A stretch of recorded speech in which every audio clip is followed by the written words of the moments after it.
네, 오늘장 랭킹5 시작해 보겠습니다. 오늘은 어떠한 키워드에 주목해야 될까요? 두 분의 이야기 지금부터 들어보시죠. IS의 이지환 대표, 차영주 MTN 전문위원 두 분과 함께 하겠습니다. 어서 오십시오. 안녕하세요. 자, 오늘도 시장과 더불어서 이야기 많이 나눠보려고 합니다. 열고 이야기 시작하도록 할게요. 자, 가장 먼저 2차 전지에 대한 이야기를 해보도록 하겠습니다. 현재 분위기 그리고 트렌드에 대해서 이야기를 해보도록 할게요. 먼저 지금 자리에 대해서 질문을 좀 드리고 싶은데요. 차 의원님께 첫 번째 질문을 좀 드려보고 싶습니다. 뭐 하루하루 순간순간의 흐름을 안 보려고는 하는데 그래도 궁금해서요. 오늘 오후로 넘어가면서 지수가 저점을 회복, 그 과정에서 2차 전지 중심으로 매수세가 약간 몰린 모습입니다. 포스코 퓨처엠도 고점 부근, 그리고 빨간불이 강화되는 2차 전지가 살짝 보이는데요. 오후장으로 갈수록 조금 더 분위기가 조금이나마 좋아지는 이유, 여기에 조금 더 믿음을 가져도 될지, 어떤 흐름으로 읽어야 되는지 시장 전반적인 분위기와 더불어서 먼저 설명 듣고 가고 싶습니다. 일단 뭐 2차 전지가 올라와야 지수가 좀 올라오는 면들이 좀 있죠. 특히 코스닥 같은 경우는 2차 전지와 연계된 부분들이 가장 높기 때문에 그런 부분들을 이제 볼 수 있다는 거죠. 2차 전지는 쉽게 꺼지듯 꺼지지 않는 그 모습들 현재 확인이 되고 있습니다. 밀리면 밑꼬리를 다는 모습들이 연이어 반복이 되고 있죠. 하지만 밑꼬리를 다는 것만큼 상승 흐름이 유지가 되는 부분들도 또 연속성은 좀 없는 것 같아요. 그렇기 때문에 개별 종목단에 있어서의 순환매가 좀 돌긴 돌아요. 오늘 포스코 퓨처엠 같은 경우 5% 가장 강하고, 그다음에 뭐 전고체 관련주들도 오늘 좀 강한 모습들 장중에 보이긴 했습니다만, 그렇다고 하더라도 에코프로를 갖고 계신 분들 입장에서 보면 63만 원이라는 가격을 보면 상당히 조금 뭐 안타깝다라고 말씀드릴 수가 있겠죠. 많은 2차 전지 종목들이 오르락 내리락 하고는 있습니다만 에코프로가 일단 70만 원 회복을 못 하고 있고 오히려 59만 원이라는 직전 저점을 향해서 좀 달려내려가고 있는 모습들이 확인이 되고 있는 거 아니겠습니까? 또 시장에서 관심을 끌었던 에코프로 머티 같은 경우도 고점 대비해서 이제 조금 3일 연속 조정을 받는 모습들, 4일 연속이네요. 조정을 받는 모습들이 좀 나타나고 있다라고 좀 말씀드릴 수가 있겠죠. 전반적으로 하락 추세대에서 일부 종목들이 단기 트레이딩 관점에 있어서의 반등 이런 것들이 나타나고는 있습니다만 이게 여기서 또 전환된다라고 보기에는 아직까지 확인해야 될 것들이 좀 있다라고 말씀드릴 수가 있겠죠. 가장 중요한 것은 2차 전지가 본격적으로 상승하기 위해서는 에코프로가 70만 원을 넘어서면서 분위기를 잡아줘야 되는데 그렇지 못한 부분들, 물론 에코프로 비행 같은 경우는 에코프로랑 좀 다른 모습들 보이고는 있습니다만 결국은 핵심 종목이 어떻게 움직이느냐. 우리가 반도체를 볼 때 삼성전자, 하이닉스를 보면서 다른 것들을 기준점으로 삼는 거 아니겠습니까? 기준점인 종목들의 움직임이 중요하지 비기준점에 있는 종목들이 일부 움직인다라고 해서 또 그렇다고 해서 그들이 또 대세 상승을 나타내느냐? 그것도 아닌 입장에서 본다라면 지금 하락 구간 내에서 순환매 아니면 횡보 구간 내에서 순환매 이런 것이 적절한 표현이 아니겠나 말씀드릴 수가 있겠습니다. 시장 분위기와 더불어서 지금의 위치 어떻게 봐야 되는지 먼저 위원님께 설명을 들어봤습니다. 다른 쪽도 이야기를 좀 해보도록 하죠. 이지환 대표님께 질문을 좀 드려보고자 합니다. 사실 예타 이야기 나오면서 전고체에 대해서 사실 이게 미래성이라고 하니까 꿈의 배터리라고 하니까 여기에 포커스가 많이 맞춰졌다가 꽤 오래 잠잠했었습니다. 그리고 오늘 다시 한번 삼성 SDI 쪽에서 여기에 힘을 쏟는다 하면서 전고체 쪽의 움직임이 나고는 있거든요. 다른 트렌드의 등장, 이제 2차 전지를 본다면 전고체에 조금 더 포커스를 맞춰야 되는 그 시기가 오고 있는 건지 이 상승의 흐름, 이 성격을 먼저 들어보고 싶습니다. 일단은 이제 모멘텀이 조금 바뀌었다라고 봐야 되고 우리가 기존에 양극재를 중심으로 음극재를 중심으로 봤는데 최근에는 전고체와 전해질 분리막 모멘텀이 좀 다른 쪽에서 좀 강하게 붙습니다. 이유는 뭐 여러 가지가 있겠지만 이번에 IRA 관련된 법안에서 결국은 해외 우려기업, 회피 기업들을 보면 대부분 이제 우리나라 2차 전지 소재 기업들이 영향을 상당히 받을 수밖에 없습니다. 그러니까 이 법안이 유리하냐 불리하냐. 한 가지 이제 우리가 좀 명확하게 봐야 될 것은 이 IRA 법안과 관련되어 있는 이슈에서 결국은 중국에 불리하다라고 해서 우리나라에 유리한 게 아닙니다. 그러니까 결국은 중국도 불리하고 우리도 불리하고 미국만 유리한, 어떻게 보면 이런 상황이 연출될 수 있기 때문에 이 부분을 좀 냉정히 봐야 되는데, 그런 점에서 또 다른 2차 전지 내에서 모멘텀을 찾다 보니까 이제는 양극재나 음극재보다는 오히려 뭐 전고체, 분리막, 전해질, 어떻게 보면 지금 현재 이슈되고 있는 부분을 좀 피해갈 수 있는 쪽에 모멘텀이 좀 몰리는데, 그런 관점으로 펀더멘탈 자체가 크게 나아지지는 않습니다. 어제 중국에서 2차전지 리튬 관련되어 있는 그 종목들이 급등을 했고 오늘 새벽에 어제 특히 또 미국에서도 알베마를 비롯해서 리튬 관련 있는 종목들이 급등을 했거든요. 아마 이 부분 때문에 리튬 가격이 거의 바닥에 오지 않았냐라는 기대감을 사실 어제 미국과 중국 관련된 종목들이 급등을 했기 때문에 우리 증시에서도 오늘 기대를 했는데 사실 이게 기대와는 다르게 뭐 에코프로를 비롯해서 뭐 포스코도 마찬가지고 상당히 약세 흐름을 보였습니다. 그러니까 그렇게 본다면 지금 현재 우리나라를 제외한 나머지 리튬 관련된 종목이 뭐 5%에서 10% 급등을 했는데도 불구하고 우리나라가 이 영향을 받지 않는다라는 것은 그만큼 이번에 IRA 관련된 부분에서 2차 전지 특히 우리나라에 많이 불리하게 작용할 가능성이 좀 있다라는 부분은 꼭 인지를 하시는 게 좋을 것 같습니다.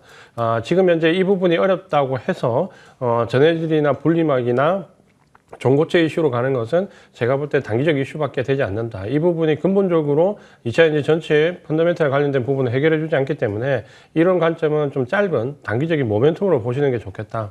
이렇게 말씀을 드리겠습니다. 그럼 이것도 궁금할 것 같아요. 세부 규정이 나온 다음에 대표님, SKI 테크놀로지 같은 경우는 뭔가 수혜가 될 수 있다. 미국 진출이 되면서 여기에서 모멘텀을 기대하면서 사실 요즘은 하루짜리에 그치는 경우가 많은데 꽤 연속성을 가지고 올라온 자리거든요.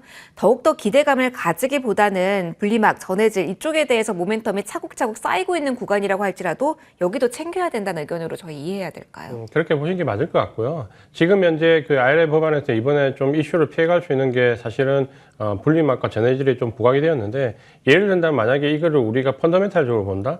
그러면 전고체와 분리막은 양존할 수가 없습니다. 그러니까 전고체로 가버리면 분리막은 없어지는 거거든요. 그러니까 이렇게 본다면 어느 쪽 이슈가 하나가 뜨면 한쪽 이슈가 완전히 소멸돼야 되는데 사실 그렇지 않잖아요. 그렇게 본다면 이건 모멘텀이라고 봐야 되고 우리가 지금 생각하는 오늘 전고체 이슈가 떴는데 전고체로 만약에 2차 전지가 완연하게 가버리면 사실 액상 상태에서 분리막은 필요가 없게 됩니다. 그러면 이거는 완전 논리가 달라지거든요. 그걸 본다면 이걸 펀더멘탈적으로 생각하기보다는 지금은 모멘텀으로 지금 간주하고 대응을 너무 길지 않게 하시는 게 좋겠다. 이렇게 말씀을 드리겠습니다. 알겠습니다. 이쪽에 대한 내용 위원님의 시선도 확인해 보고 싶습니다. 그럼 가장 궁금하실 부분이 양극재 셀 쪽 같은 경우는 워낙 이슈화가 많이 되고 수급이 많이 섞인 상태라고 한다면 많은 분들이 오늘 전고체도 그렇고요. 조금 더 새로운 쪽, 조금 더 신선한 쪽, 조금 더 최근에 덜 탄 쪽에 대해서 관심을 2차 전지 내에서 가져보는 전략도 고민을 하실 것 같거든요. 단기적으로는 어떻게 보세요? 저는 전고체에 대해서 우리가 하나의 테마로 저는 아직은 보셔야 된다. 아직은. 우리가 왜냐하면 전고체라는 것이 전반적으로 봤을 때 올 여름에 전고체에 관련된 것들이 올랐습니다만 가장 먼저 조정을 받았던 게 전고체 부분이거든요. 아직까지 대세는 양극재예요. 지금 양극재를 이제 열심히 파는 게 중요하고 그 다음에 이제 차세대로서 전고체로 이제 가는 부분들이지. 자, 지금 전고체를 만들어낸다라고 그래서 차세대 전고체가 장점이 많죠. 여러 가지 장점들이 있습니다만 그거를 과연 지금 이제 양극재를 가지고 막 물건을 생산하는 기업들이 라인을 바꿀 수 있을까요? 이걸 가지고 자동차를 새롭게 만들 수 있을까요? 저는 그 부분을 고려해 보셔야 된다고 봐요. 물론 향후에 안전성이라든지 성능 면에 있어서 전고체로 가는 건 맞아요. 하지만 지금 당장 전고체를 찍어낼 수 있는 기업이 있을까요? 그것도 아니잖아요. 지금은 양극재 기반으로 인해서 배터리를 많이 파는 게 중요한 지금 시점이고 그것이 과연 밸류의 체인에 있어서 어떤 위치에 있느냐가 중요한 것이지 전고체가 새로운 것은 맞지만 여러분들 그렇잖아요. 어떤 뭐 음식점에서 정말 자기네들이 고급 재료를 써서 음식을 딱 내놨는데 지금 나는 그것을 하는 것보다는 지금 당장 옆에 있는 백반집에서 백반을 지금 먹는 게 더 좋다. 가격 대비 성능이 좋다라면 그러면 훌륭한 음식과 백반 중에 현실성 있는 건 뭐죠? 음식이 아무리 훌륭하다 하더라도 백반을 지금 많이 파는 게 중요한 입장이기 때문에 그러한 부분들로서 우리가 시장에 있어서의 순환매를 잘 읽어내셔야 되지 않을까 싶습니다. 일단 이 섹터에 대한 물음표가 걷어 들어진 다음에 또 한번 이야기를 해보도록 하겠습니다. 2차 전지 위치에 대한 이야기 해봤고요.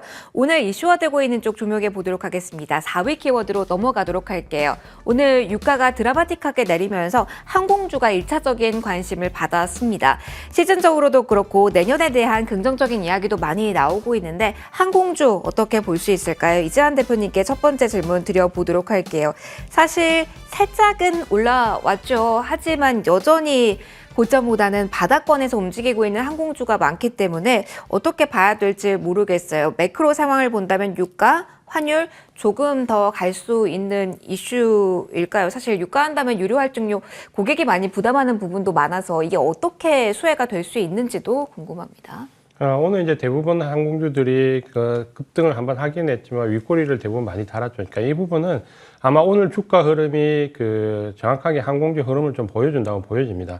그러니까 유가가 지금 현재 70불 아래로 선물 가격이 급락을 하면서 유가가 상당히 내려왔고요. 그러니까 이 부분은 오페크 플러스에서 이번에 100만 배럴 추가 공급 감산을 했던 부분은 사실 저도 합의가 안 될 거라고 봤습니다. 그러니까 억지로 합의는 했지만 합의 직후에 바로 북아프리카에 다른 산유국들이 우리는 증산을 하겠다라는 반발 의견이 나왔기 때문에 합의 자체가 지금은 일단 유야무야가 되면서 유가는 상당히 하락 압박을 좀 받았습니다. 여기에 이제 중국의 수요 감소까지 더해지고 있는데 유가가 물론 여기서 추가로 얼마나 급락할지에 대한 여부는 우리가 확신할 수 없지만 일단은 수요에서 크게 드라마틱하게 바뀌지 않으면 유가가 재차 급등하기는 쉽지가 않습니다. 이런 부분들이 항공주에 오늘 영향을 미치면서 초반에 급등을 했는데 문제는 이제 고금리 상황이 또 지속되고 있다는 부분에 악재도 있죠. 그러니까 지금 현재 항공주들은 물론 가장 항공주가 이익에 민감한 부분이 유가와 금리와 환율입니다. 그러니까 이 부분이 가장 중요한데 유가는 일단 급락을 해서 급등을 했지만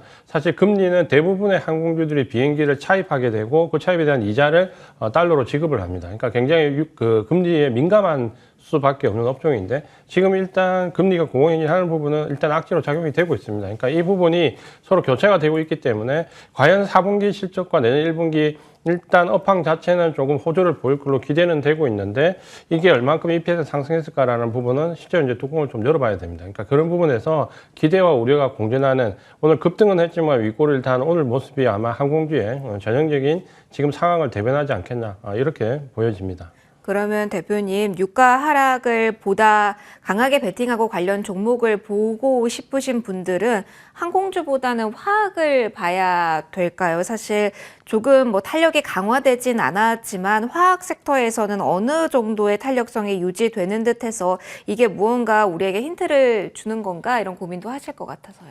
일단 이제 화학주들이 바닥을 조금 탈출하는 모습은 좀 보였고 그동안 화학주들이 워낙 중국발 이슈에 묵히면서 상당히 주가 조정을 너무 많이 받았기 때문에 어떻게 보면 지금 시점에서는 반발 매수도 좀 들어올 수 있는 지점이기도 했습니다. 그러니까 이 부분이 조금 우호적인 부분을 만들 수도 있는데 근데 결국은 이 화학업종도 마찬가지지만 이 유가에 연동돼서 움직이는 부분이 어느 정도 펀더멘탈을 변화시킬까라는 부분은 아직 이 정도 유가의 그 등락을 가지고 판매를 하기는 제가 볼 때 좀 이를 것 같습니다. 그러니까 전반적으로 유가가 우리가 어떤 경기 침체 판단의 기준으로 잡거나 혹은 유가의 드라마틱한 변화를 잡을 때 지금은 전체 고점 대비로 한 55% 정도 빠졌을 때를 기준으로 많이 잡습니다.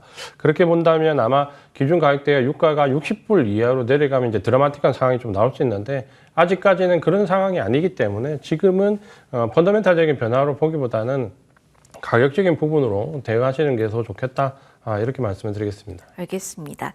항공주로 조금 더 포커스를 다시 한번 이동을 해서요. 그러면 여행을 더 많이 간다. 이 관점에서 어떻게 볼 수 있을지 위원님과 이야기 나눠보도록 하겠습니다. 워낙 정말 숫자가 변하고 수익성이 개선되는 거 이것도 중요하겠지만 워낙 시장이 뉴스에 민감하게 반응하는 시장이다 보니까 그런 측면에서 항공주는 조금 더 가능성이 있나요? 성수기기도 하고 여행객 내년에 더 많이 늘어난다 하고 이런 뉴스가 나오니까요. 조금 더 룸 남아있다라는 시각이실까요? 일단 저는 룸은 좀 남아있다라고 볼 수 있습니다만 지금 시장 자체가 서두를 수 있는 상황은 아니다라고 말씀드릴 수가 있겠습니다. 우리가 이전 대표님 말씀하신 것처럼 지금 이제 지금 오늘 항공주의 모습이 지금 딱 우리 그 여행 관련 섹터들에 대한 전반적인 모습을 나타낸다라고 봐요. 지금 만약에 여행 관련 섹터들이 다 강하다라고 한다라면 이런 모습을 보여서는 안 되겠다라고 말씀드릴 수가 있겠죠. 물론 유가가 급락하는 거 가지고 이렇게 오늘 끌어올릴 수 있는 부분들은 아니에요. 실질적으로 우리가 이제 전체적으로 비용의 40%를 기름에 쓰고 있는 건 맞아요. 그렇지만 장기 도입을 한 상태이기 때문에 이게 반영되는 기간은 상당 기간 좀 걸린다라는 것이고 두 번째는 유리할증료 부분에 있어서는 좋아요. 왜냐하면 3개월 단위로 정산되는 거니까 지금은 이제 높은 유리할증료를 받는 부분들 아니겠습니까? 그런데 지금 이제 그 LCC 같은 경우 아직 이제 코로나 이 상황을 회복 못했죠. 그러나 또 하나의 악재가 터졌죠. 중국 폐렴. 변수가 될 수 있을까요? 변수가 충분히 될 수 있죠. 지금 이제 많은 분들이 우려하는 게 제2의 이제 우리가 이제 코로나처럼 지금 하고 있는 거 우리나라에 이제 상륙하는 부분들 지금 이제 뭐 우리가 그 아이를 이제 키우는 집에서는 거의 비상 걸린다시피 지금 된 부분 아니겠습니까? 그런 상태라면 여행도 이제 조금 약간의 악재성 내용을 우리가 염두를 하긴 해야 돼요. 그러니까 하나만 봐서는 안 되고요. 종합적인 시선을 복합적으로 봐야 된다라고 본다라면 지금은 룸은 열려 있지만 서두르실 필요는 없다. 따라서 재반 여건들이 조금 안정세를 차지하고 또 하나 증시가 좀 살아나야 되죠. 그래야 이런 개별 종목들이 올라간다라고 본다라면 일단은 조금 여유는 갖되 적극적으로 달려들기는 좀 어렵다. 우리가 대한항공과 아시아나 합병과 관련해서 좀 말씀드리면 이 부분에 대한 기대감은 저는 여러분들이 조금 조심스럽게 접근하셔야 된다. 왜냐하면 대한항공과 아시아나항공이 합병하기 위해서는 지금 넘어야 될 산이 미국과 일본이거든요. 이들에게 슬롯, 그러니까 이제 비행기 이착륙 허가 받은 것을 내주고 영국을 내주면서 받았기 때문에 이러한 부분들에 대해서 슬롯을 내주게 된다면 이들의 경쟁력은 사라지게 되는 거고 아시아나항공의 화물 쪽을 매각한다? 이 부분을 과연 우리나라 LCC가 갖고 올 수 있느냐? 우리나라 LCC 쪽에 지금 한다라고 하는데 이것은 또 자금에 대한 부담감 이런 부분들이 있기 때문에 이거는 호재라기보다는 불확실성의 증대 이렇게 표현을 좀 드릴 수가 있겠습니다. 알겠습니다. 관련된 이슈까지 꼼꼼하게 점검해 드렸습니다. 이제 3위 보도록 하겠습니다. 지수에 대한 이야기와 함께 반도체 가진 이슈에 대한 이야기 해보도록 할게요. 3위는 저희가 반도체 AI 묶어서 볼 겁니다. 오프닝에서도 이야기를 드렸고 뉴스 많이 보셔서 알겠지만 오늘 구글 모멘텀도 있고요. 뉴스는 계속해서 쏟아지고 있습니다. 위원님께 이어서 가도록 할게요. 참 믿고 보는 반도체였던 것 같습니다. 정말 와 반도체 물려도 반도체지 이쪽은 간다라는 시선이었는데 이 안에서 위원님 너무 빨라요. 사실 오전에 전력 반도체 움직임 그리고 오후로 가니까 또 이동이 되는 듯도 하고요. 반도체 내에서의 수급이 흐르고 있다는 부분에 지금 주목하면서 투자 전략을 잡으셔야 될까요? 마냥 기다리는 거 괜찮은지 모르겠습니다. 일단 우리가 이제 뜨거웠던 여름에 2차 전지 내에서 순환매가 굉장히 빠르게 돌았죠. 네. 그래서 어떤 것들은 이제 굉장히 강했고 반도체 같은 경우는 후공정만 올라가는 그런 모습들이었죠. 지금 반도체 안에서 우리가 이제 우리가 여러 가지 온비디드 이제 그 반도체라든지 여러 가지 온 디바이스 반도체라든지 여러 가지 이제 얘기들이 나오면서 지금 현재 뭐 전력 반도체 이런 것들이 좀 얘기가 나오고 있는 것 같아요. 근데 제가 이제 어제 이제 프로의 시선에서 제주 반도체 같은 경우 조금 차익을 실현하는 단계에 이제 접어들었다라고 좀 말씀드렸고 오늘도 이제 상승하긴 합니다만 거래량이 좀 분출되는 모습들 좀 보여주고 있어요. 오늘도 변동폭이 굉장히 크지 않습니까? 이런 변동성이 이제 마이너스 플러스를 나타나기 시작했다라는 측면에서 본다라면 이제 변동성에 대한 확대 이런 부분들이 조금 부담이 될 수밖에 없어요. 그래서 저는 그냥 반도체를 본다라면 지금 오늘 최근에는 이제 우리가 전력 반도체라든지 여러 가지 그 NPU 관련된 것들이 올라가긴 합니다만 이것은 우리가 전공정과 거의 비슷할 것 같아요.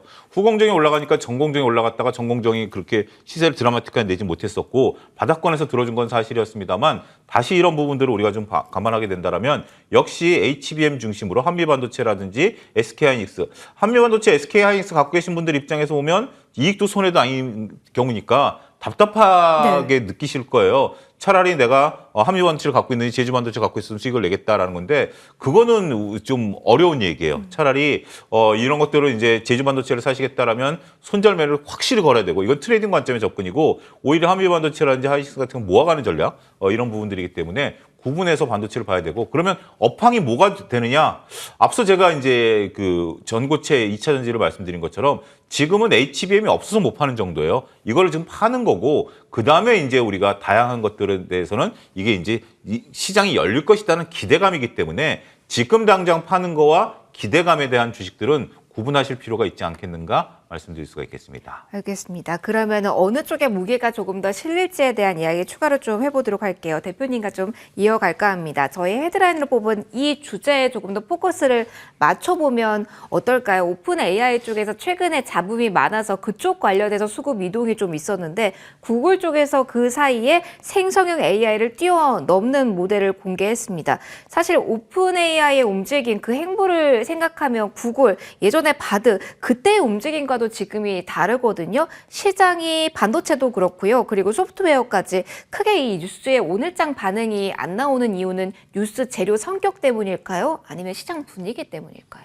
일단 이제 시장이 좀 정체된 분위기가 있고 지금은 엔비디아가 조정을 받으면서 시장 전체적으로는 반도체가 잠시 이제 차익 매물에서 조정권에 들어와 있다라는 부분도 물론 큰 영향을 주고 있습니다. 여기에 이제 시장의 AI 반도체 혹은 AI 관련되어 있는 종목에 대해서 눈높이가 좀 높아졌죠. 그러다 보니까 이게 어떻게 보면 제로의 신선함은 좀 떨어졌는데 하지만 그 좀 전에 이제 소장님 말씀하신 것처럼 이 HBM 반도체는 지금 혹은 AI 관련된 모멘텀은 이렇게 단기간에 그치거나 하나의 모멘텀으로 끝나는 건 아닙니다. 그러니까 전반적으로 우리가 펀더멘탈의 변화가 올 수 있다는 관점으로 봐야 되는데 다만 지금 엔비디아가 이제 그 가격 조정을 일부 받고 있는데 이게 어느 정도 수준까지 받을 것이냐가 상당히 그 중요한 관건이 좀 될 것 같고요. 엔비디아가 조정을 어느 정도 마무리한 시점에서 HBM 반도체 혹은 AI 관련된 종목들은 자칫 재차 상승할 가능성이 좀 높아 보이는데 엔비디아가 지금 최근에 한 일주 넘게 조정을 좀 받으면서 전반적으로 나스닥 전체가 조정폭이 좀 나오는데 우리가 이 관점을 트레이딩 관점에서 보면 물론 지금은 차익 실현할 때입니다. 근데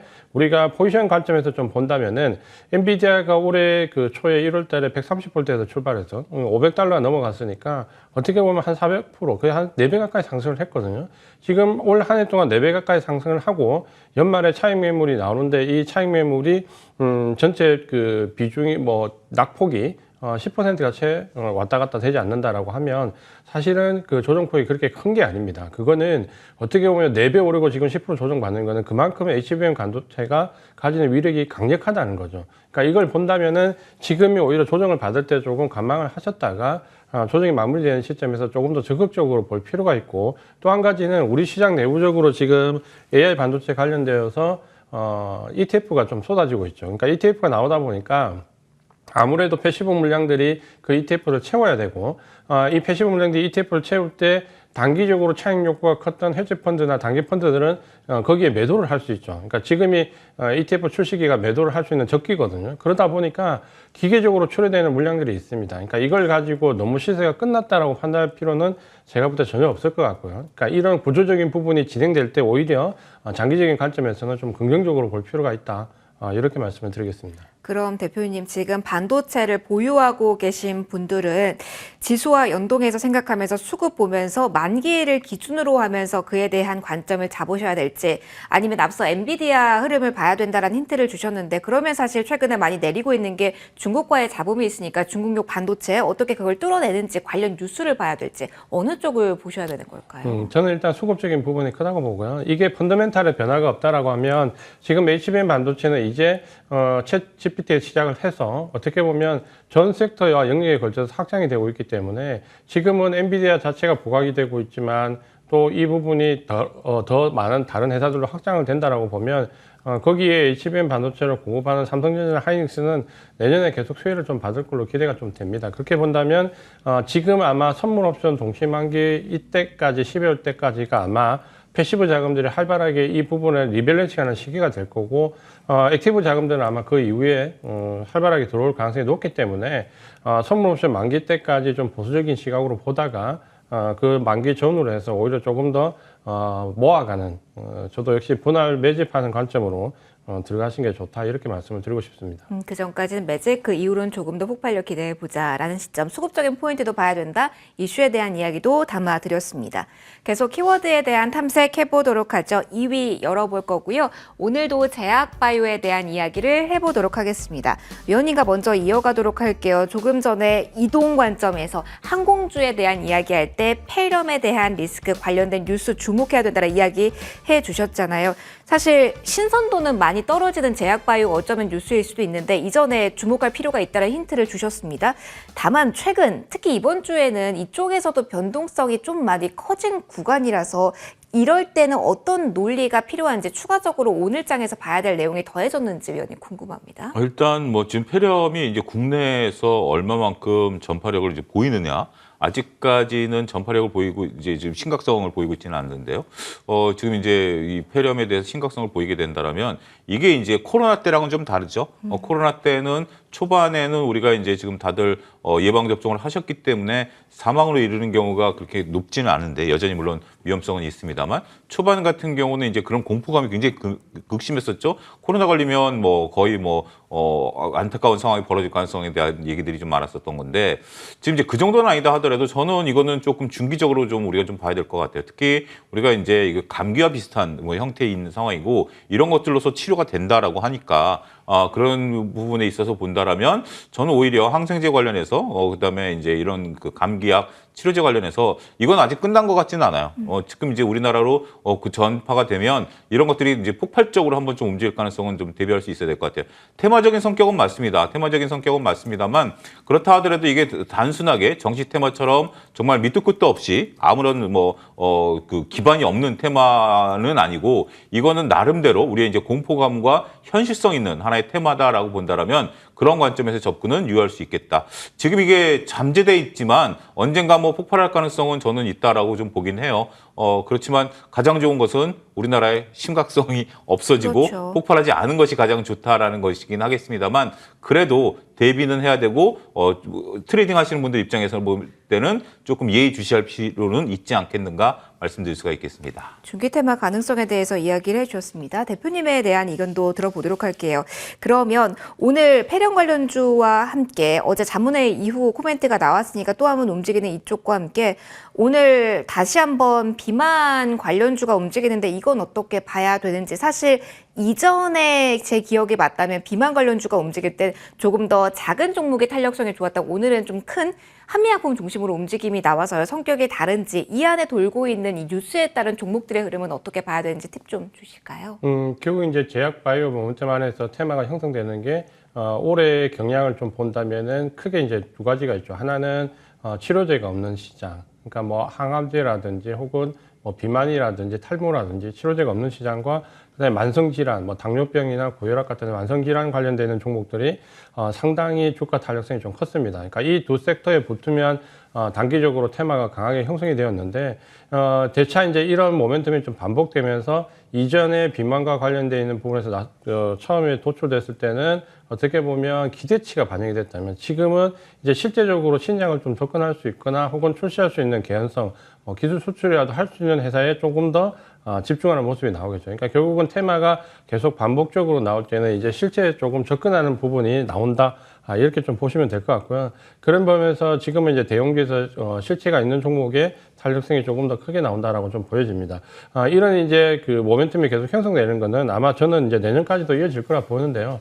결국은 팬데믹 이후에 신약 모멘텀이 부각됐던 거는 이번뿐만이 아니라 팬데믹 이후에 항상 반복적인 부분이었습니다. 그거는 팬데믹 때 연기됐던 신약들이 대부분 팬데믹 이후에 크게 출시가 많이 되고 그게 아마 올 하반기부터 해서 내년 2024년도에 집중적으로 신약이 많이 글로벌하게 나옵니다. 그러니까 이 영향을 본다면 제약 바이오 업종에서 신약 모멘텀이 있는 대형주들은 계속해서 시장에 관심을 받을 확률이 크고 내년도 EPS 전환율에서도 역시 이제 IT 기업과 경기 소비재 일부 그리고 미국에서도 헬스케어 쪽에 그 EPS 전환율이 높다라는 거는 아마 이제 이런 부분을 반영하기 때문에 우리가 단기적으로 반복되는 테마에도 접근을 할 수 있고 실제 신약 모멘텀이 있는 종목들을 조금 펀더멘탈적인 부분으로 레벨업으로 좀 볼 수 있는 시점도 왔다. 이렇게 말씀을 드리겠습니다. 네, 이렇게 제약바이오에 대한 이야기 정리를 해봤습니다. 1위로 올라가서 시장 전체적인 분위기를 어떻게 대응해야 되는지에 대한 팁도 가득 드려보도록 할게요. 일단 단기 섹터 순환매수록 대장 테마에 대한 논리에 대해서 이야기를 해볼 겁니다. 제약바이오에서 살짝 언급을 하긴 했지만 좀 크게 볼 거고요.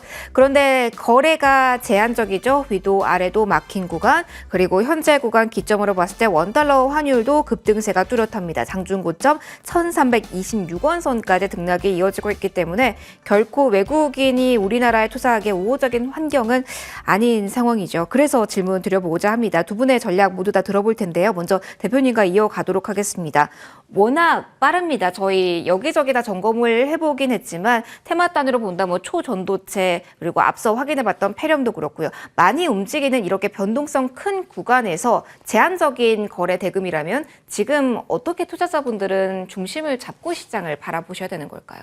일단 이제 크게 보면 그 매매 트레이딩의 방향을 두 가지를 명확히 하셔야 됩니다. 그러니까 지금은 트레이딩 관점으로 접근하는 방법과 포지션을 모아가는 방법이 두 개가 확연하게 다르고 전략도 완전히 다릅니다. 그러니까 지금 수급이 우리가 공매도 금지 조치에 의해 제한적이다라는 것은 이제는 이제 누구나 느낄 수 있고, 어떻게 보면 기관, 외국인, 개인 모두 포함해서 세 주체가 수급에 대한 그 대량 물량의 움직임이나 확신성이 없기 때문에 최근에는 외국인들이 선물을 사고 파는데 따라서 나오는 프로그램 물량, 여기에 따라서 시장이 그 제한된 변동성 안에서 왔다 갔다 합니다. 그러니까 이 변동성을 수익으로 취하려는 트레이딩 전략은 한 발 빨라야 되겠죠. 그리고 목표 수익률을 낮추고 트레이딩이 굉장히 짧게 매매를 해야 되는 부분은 구분을 좀 지어야 될 것 같고, 반면에 이 변동성을 수익으로 취하기 어려우신 투자자라면 오히려 이렇게 차익 매물이 일부 나올 때 주도 섹터들을 모아가는, 주도 종목을 모아가는 전략을 펼칠 필요가 있죠. 결국은 주도주를 모아가는 전략과 트레이딩을 명확하게 구분을 해야 되고,